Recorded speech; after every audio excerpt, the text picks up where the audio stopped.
Урматтуу достор, жарандардан эң көп келген суроо бул кредитимди төгө албай жатамын жана ушунча күн кечүүгө болду дешип атат. Банктар чалып коркутуп атат, кредит тарыхың булганат деп ар кандай сөздөрдү айтып атат дейт. Бул жерде мындай, сиз бир аз кечиктиңиз, баарысы бүттү деген сөз эмес да. Ал уже сиз толук түрдө уже кредит тарыхыңыз булганды деген сөз эмес. Сиздин кредит тарыхыңыз булганып баштады деген. Кредит тарыхыңыз уже сиздики булганып баштады. Сиз канчалык күндү кечиккен сайын сиздин рейтингиңиз ылдый көстөп түшүп кете берет. Канчалык кечиккен сайын түшүп кете берет. Ошол себептен канчалык эртелетип көп кечиктирбесеңиз, сизге кийин кредит алганда жакшыраак болот. Ал бир аз кечигип эле баары бүттү, мен уже кредит тарыхым булганып бүтүптүр, мындайча айтканда черный списокко кирип калыпмын деген сөз эмес. Ал сиздин рейтингиңиздин кечиккен сайын түшө берет. Таптакыр төкпөй койсоңуз, ал барып красныйга барып калат. Мыйзамда жазылган, эгер жаран жашоо шартына байланыштуу кредитин төгө албай калса, токтотуп турууга болот аны, же башынан график алууга болот. Ал үчүн арыз жазуу керек. Ал үчүн банкка арыз жазуу керек. Арыз эки түрдүү болот. Электронный болот, телефондон эле үйүңүздөн жазсаңыз болот, же банкка барып арыз жазсаңыз болот. Эгерде барганда сизди балким арыз жазууңузду кабыл албаса, анда сиз ал жерде жалобный книжканы сурап, ошол жака жалоб кылсаңыз болот. Эгер дагы эмеси бар, сиз ал жерде жетекчиге кирсеңиз болот. Жетекчиге кирип, шартыңызды түшүндүрүп айтып кайрылсаңыз болот.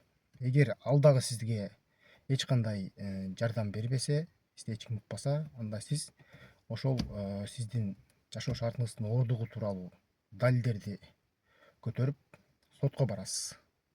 Сотко барып, сотко кайрыласыз. Бул жерде мындай, сотто көп жарандар аябай коркот экен, сотко берем деп атат депчи.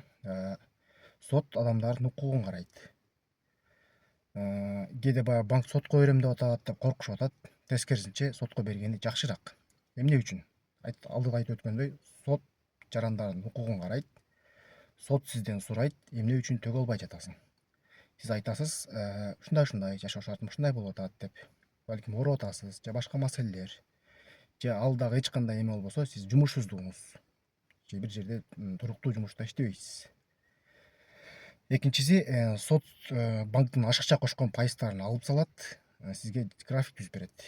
Ошол себептен соттон качпай, наоборот, сотко сиз өзүңүз барышыңыз керек, же банктын бергени жакшыраак болот. Банк сизди сотко бергенде дагы сиз барбай койсоңуз, эгер коркуп, анда эмне кылат? Сот сиз жок чечим чыгарат. Сиз жок чечим чыгарып, сиздин келбей калганыңызды эске алып, сиз жок чечим чыгарып, сиздин карталарыңызды блоктоп салат. Ошондуктан банктан качып же соттон качыштын кереги жок. Тескерисинче банк менен байланышка келип турганыңыз жакшыраак болот. Сиздин карталарыңызды алар сотко берип блоктойт. Кредит 90 күндөн кийин токтойт.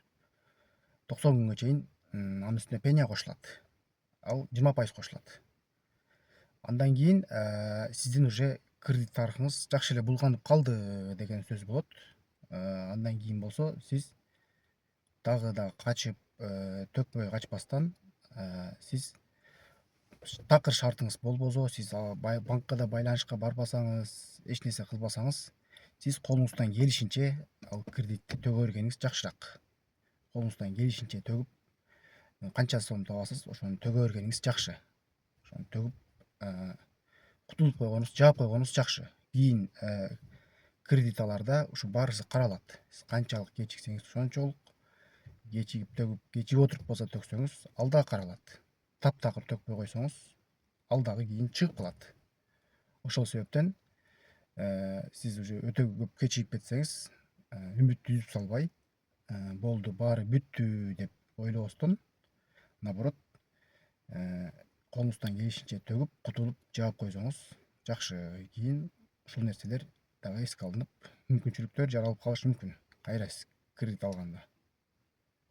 Дагы суроолоруңар болсо туугандар, комментарийге жазып койгула. Ошол суроолорго карап, кайсы суроолор көп келсе ошого карап жооп беребиз.